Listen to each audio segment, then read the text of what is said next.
مرحبا بكل المتابعين الكرام الأوفياء لقناة طقس الجزائر.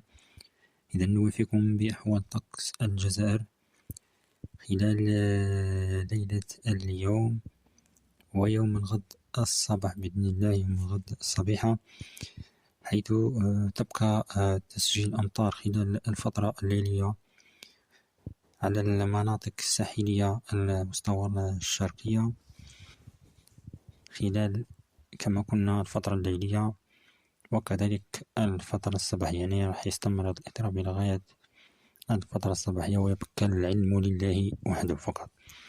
الولايات المعنية كعنا بسكيكدا، جيجل، وبجاية، سكيكدا تيزي وزو، جزر العاصمة